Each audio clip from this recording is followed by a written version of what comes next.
What is going on, everybody? Welcome back to the channel. I'm so excited. Although it is not my favorite power plant, it is still my favorite flagship of a vehicle, the Ford Superduty. This is the new 2023 Ford F350 with the Godzilla. We're going to talk about it. We're going to go over some things that I like, dislike, and some things that I noticed that they changed. And I want to see what you guys think. All right, let's check this out.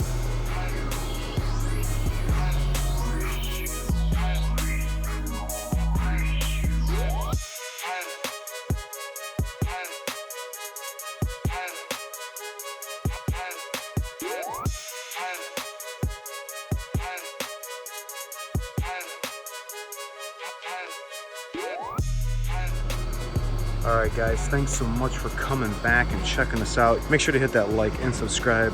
You all know that I am a lights dude, and they're slowly growing on me. The front end of this truck, just like the previous model years, even with the 6.4, nobody wants to talk about that, but that front end design had to grow on us too. Now that it is in person, I'm appreciating the way this thing looks a little bit more. Now right off the rip, you guys remember, this is an STX model, F350. I like the emblem that it's black. I did not like the chrome on the trucks that you're seeing driving around or being advertised. It almost looks like he's carrying a sword of some sort. Kind of weird, but like I said, now that it's in person, I'm slowly appreciating this more. It looks like these vents actually go all the way through. So I guess let's do a little walk around. I know you guys are probably gonna wonder how much this thing was. There it is. And what this came equipped with. Let's see if I can get this to focus. And here is his optional equipment. This is a green sticker, which means it is special order.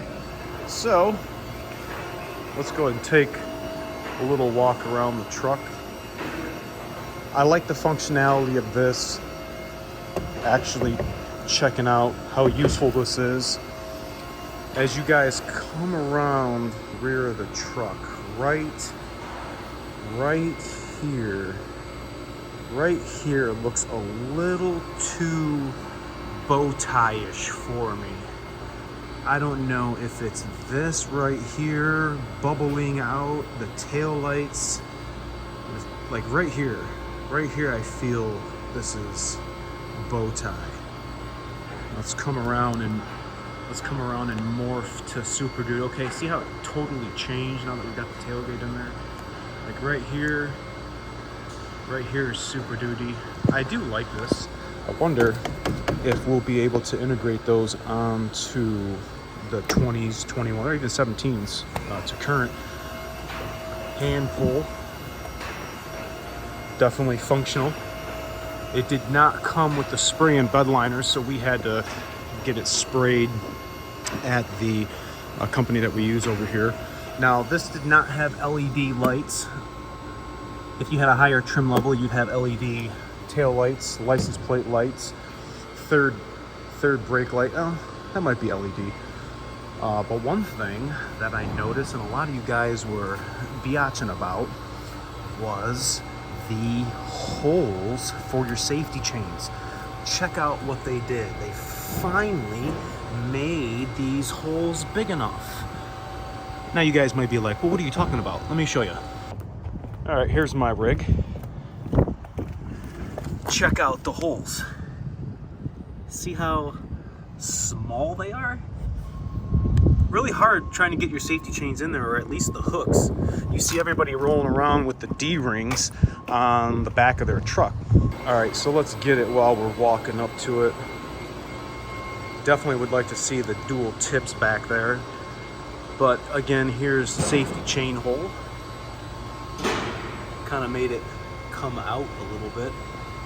I like it. Good job, Ford. I know a lot of guys probably were talking about that. one question they're going to ask is, hey, can we take this off or get a 2023 trailer hitch and put it on our other trucks? I don't know. It's going to be a good question. All right, here we go. 4-pin, 7-pin, spare tire.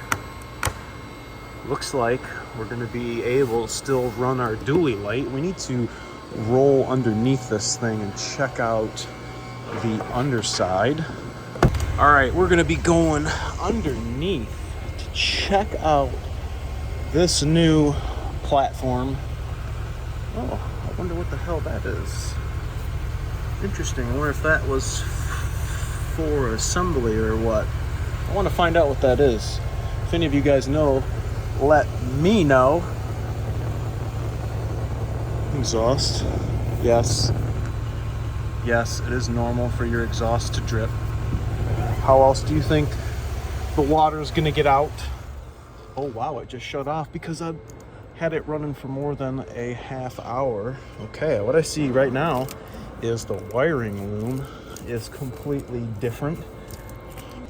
All right, going forward, definitely looks different. They had these little plastic troughs around the frame, but it's definitely different with this stuff. I wonder how that's gonna work out. Let's push that back in for him.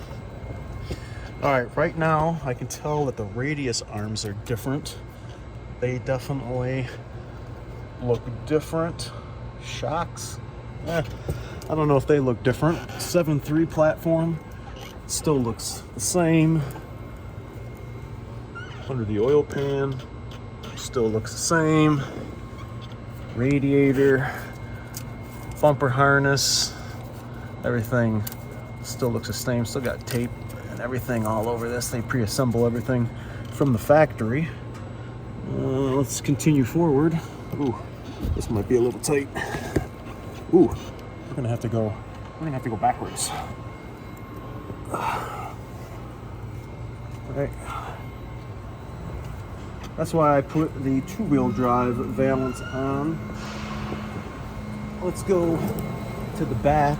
If you guys wonder where these are going on, the brackets for the bed step, you guys can see that's the bracket for that. Ooh, and those fasteners are gonna suck if you ever had to get those out. Ooh, well, maybe ratcheting wrench, still gonna suck. But let's go back here. Let's see what kind of malarkey we got here. Okay, so that's integrated into the bumper. Oh, look at the connectors we have here. You guys remember we were talking about the corrosion. This is the big connector that they have under here. Driver side. Here's some more connectors. If you had the power tailgate and whatnot going through all of those circuits. Oh wow, look, that's not on. That is supposed to be right here. This is why we prep these vehicles and inspect them over, because of things just like that. Some of this stuff should be and could be prevented during the PDI process with a good inspection. Going to be wondering about these. I think we could have done better. I don't like this water and how these are facing.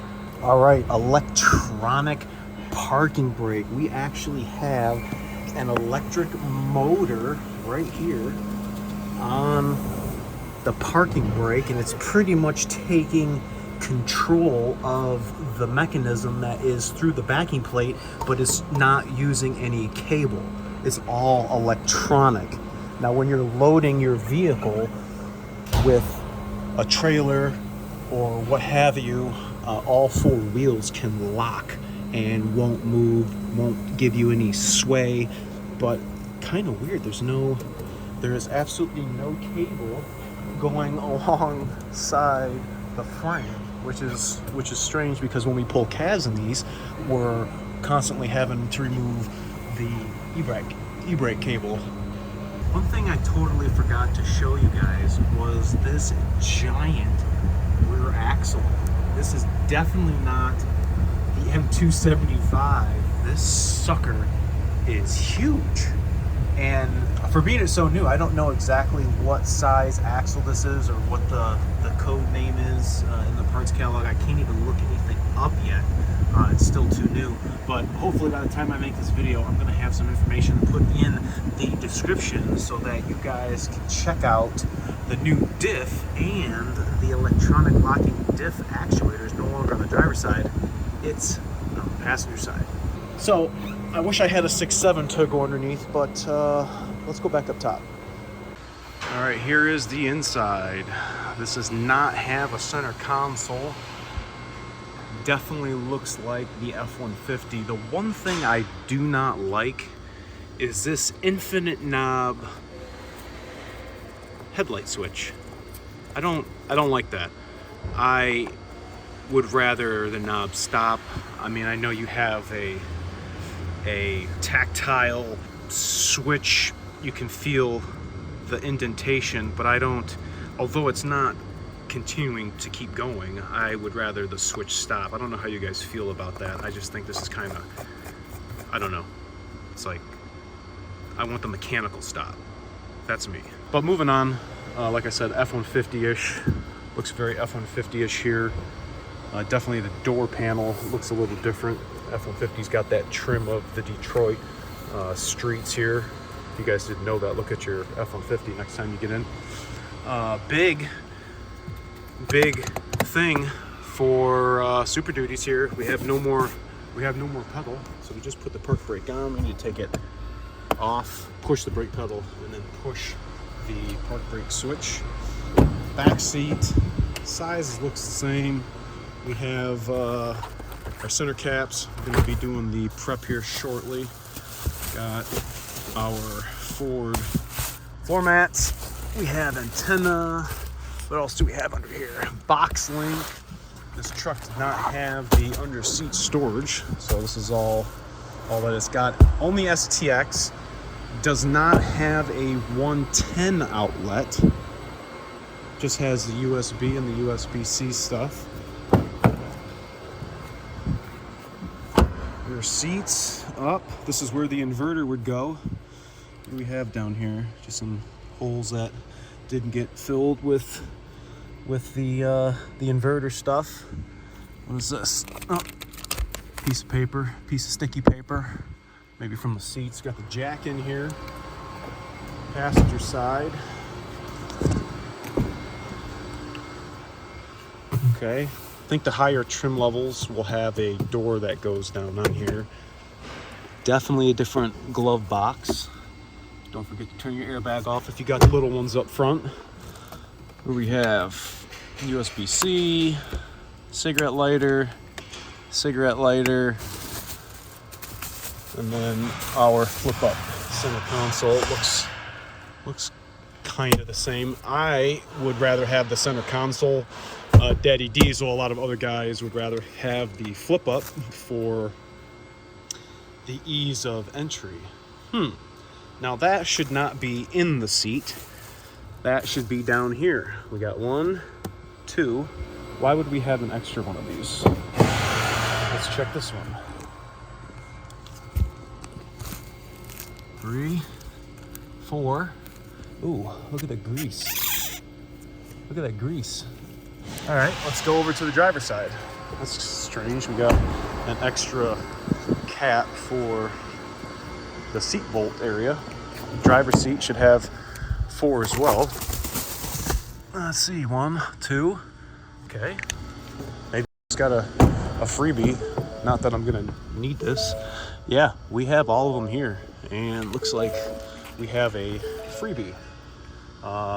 One thing that I did notice, FORScan will not work on this. I'm telling you right now, I've already tried hooking it up. It will not recognize the vehicle. I think that's only going to be short-lived, although I was talking to you guys about the different networks we're going to have on these trucks and the Tron network.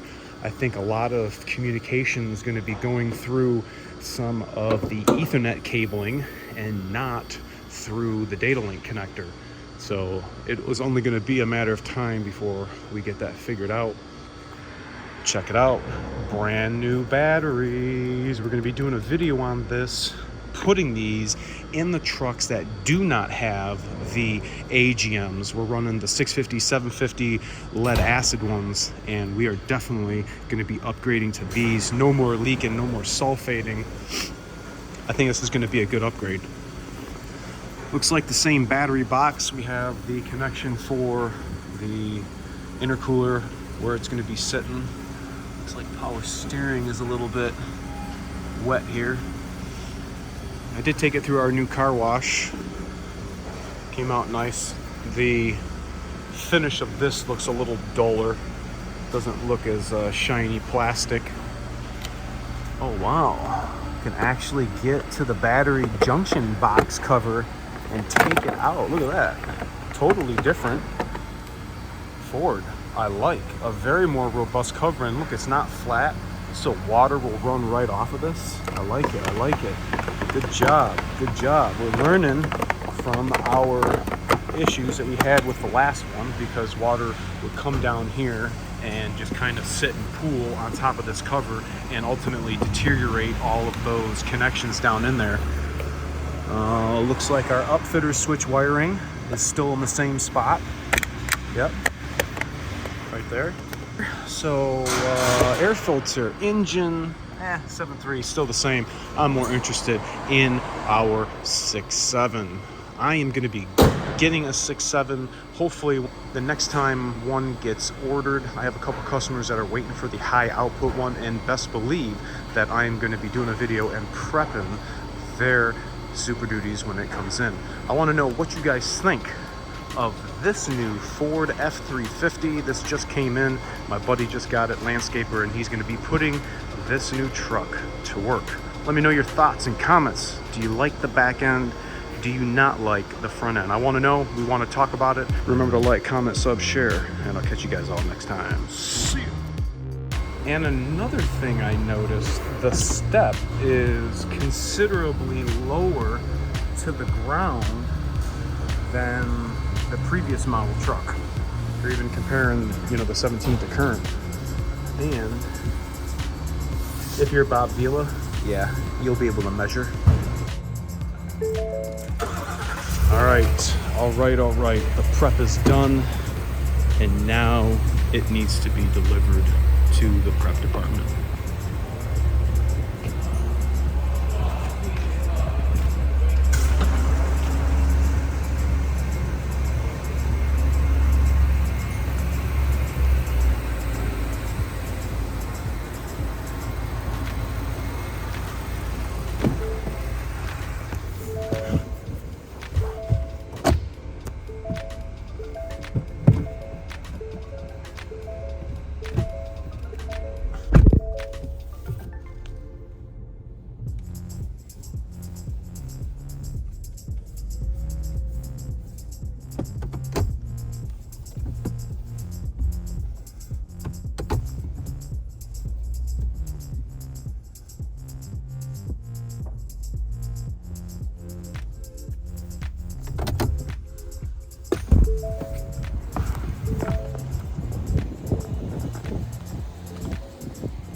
Okay, first drives.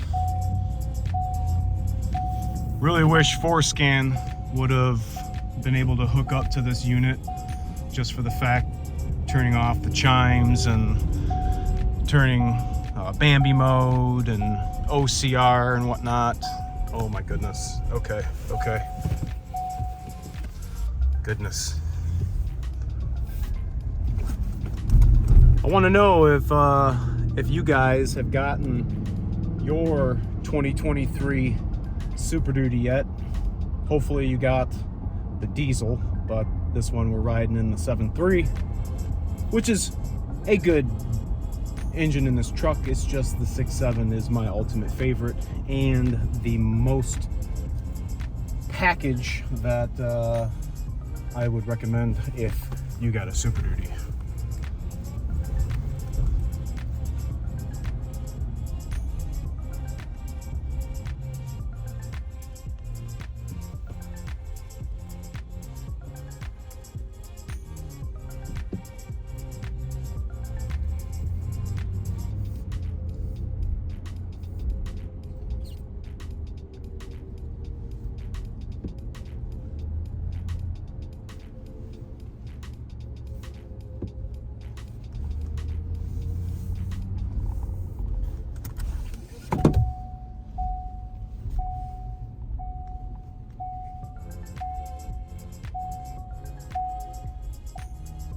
Down into the bat cave.